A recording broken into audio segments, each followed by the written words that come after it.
Saatnya mudik, saatnya ninggalin akuarium dan ikan-ikan kesayangan kita. Di sini saya akan berbagi beberapa tips penting sebelum kita meninggalkan ikan-ikan kesayangan kita. Jadi simak terus videonya sampai selesai, jangan di skip.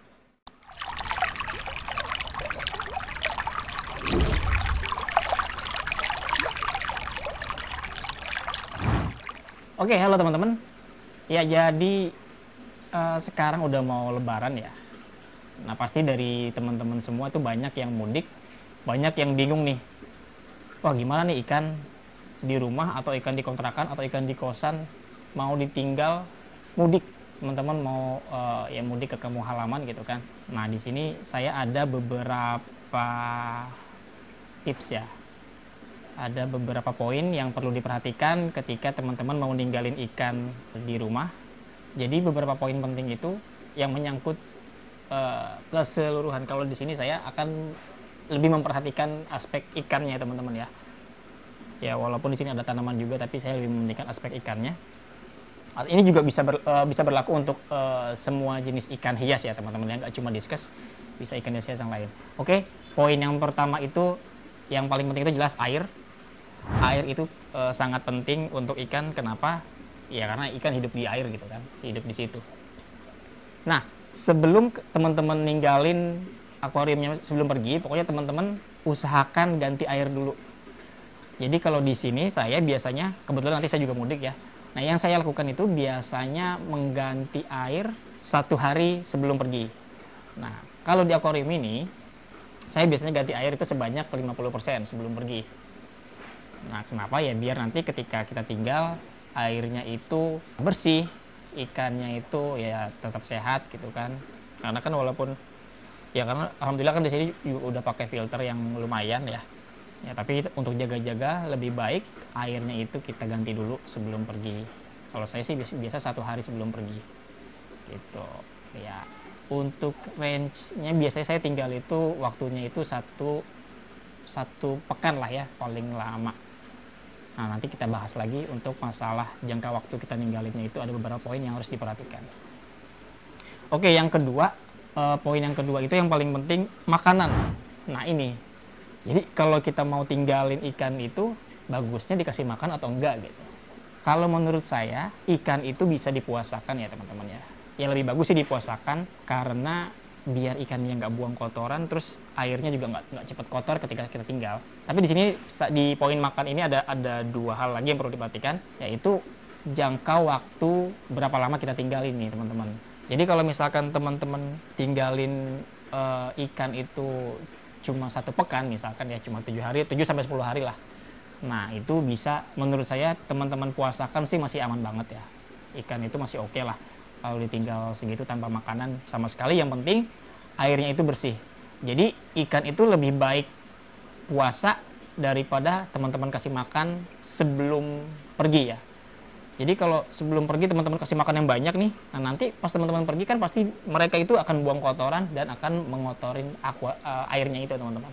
Nah itu yang bisa bikin bahaya ya, bisa bikin air kotor ya, bisa bahaya buat ikan, bisa mati nanti. Nah kemudian kalau misalkan teman-teman pergi lebih dari 10 hari misalkan contohnya ya, nah saran saya itu teman-teman nanti bisa pakai auto feeder atau food timer ya kalau kita bilang. Jadi auto feeder atau food timer itu yang bisa ngasih makan otomatis. Nah nanti di video selanjutnya akan saya review satu food timer yang ya ngasih makan otomatis. Tapi syaratnya teman-teman ikannya harus udah mau makan pelet ya. Jadi ikan-ikan yang mau makan pelet itu bisa pakai food timer.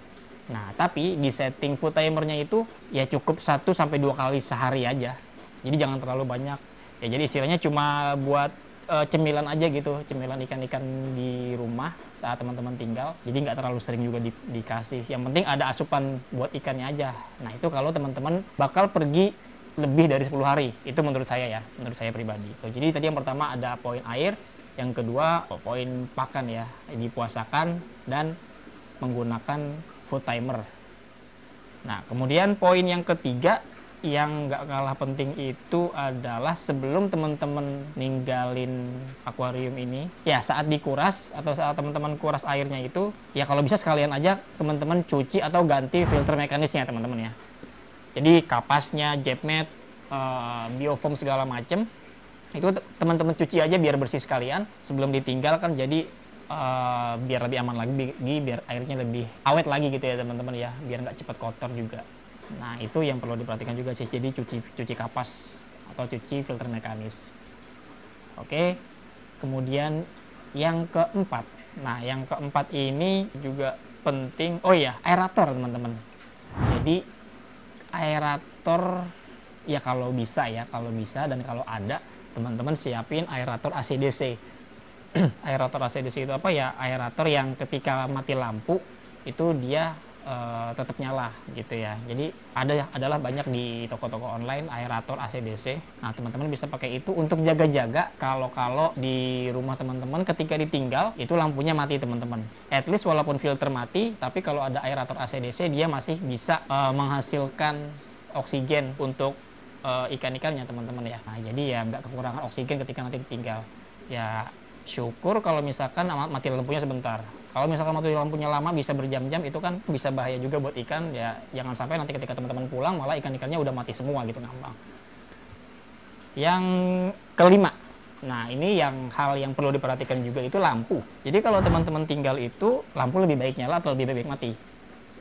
Kalau menurut saya lebih baik lampu nyala, tapi jangan lampu yang terlalu terang. Nah kalau contoh kayak gini kan ini lampunya full semua nyala ya teman-teman ya. Kenapa full semua nyala? Ya karena ini masih ada orang di rumah gitu. Kalau misalkan udah udah mau ditinggal, teman-teman bisa kasih lampu yang cukup yang remang-remang aja. Yang penting ada kelihatan ikan, ya yang penting ikan bisa ngelihat lah gitu lah intinya. Kalau misalkan udah malam, itu ya cukup buat ikan ngelihat gitu. Tujuannya apa? Kalau misalkan lampu yang full kayak gini nyala ketika teman-teman tinggal, itu nanti pasti akan banyak lumutnya teman-teman.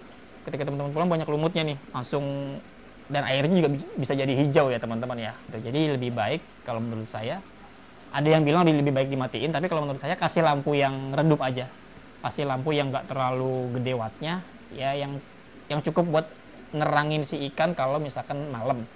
Nah kalau malam kan biasanya kan lampu ruangan mati semua tuh, kalau terlalu gelap juga biasanya ikan diskus tuh jadi kagetan gitu. Jadi ya cukup lampu yang remang-remang aja. Kemudian tips yang terakhir ya ini sih yang jaga-jaga kalau misalkan teman-teman ada keluarga atau tetangga yang bisa dititipin ya. Jadi teman-teman titipin aja ke tetangga. Ya mungkin bisa titipin kasih makan atau bisa mungkin titipin cek-cekin aja, coba cekin, lihat-liatin gitu kan. Ya nggak sering-sering, paling sehari sekali diliatin gimana kondisinya, takut ada mesin yang mati, takut ada air yang bocor, atau takut ada ikan yang lompat atau ikan yang mati segala macam. Jadi ya kalau misalkan bisa ya itu titipin ke teman atau tetangga yang bisa dititipin. Gitu teman-teman ya. Jadi itu beberapa poin yang mungkin perlu teman-teman lakukan ketika teman-teman mau meninggalkan ikan sebelum mudik, sebelum pergi beberapa hari ke depan. Oke, semoga tipsnya bermanfaat buat teman-teman yang mau mudik. Selamat jalan, hati-hati di jalan. Semoga kita bisa selamat sampai balik lagi ke sini, sampai selamat balik lagi ke rumah atau ke perantauan setelah mudik ya teman-teman ya. Oke, terima kasih. Assalamualaikum.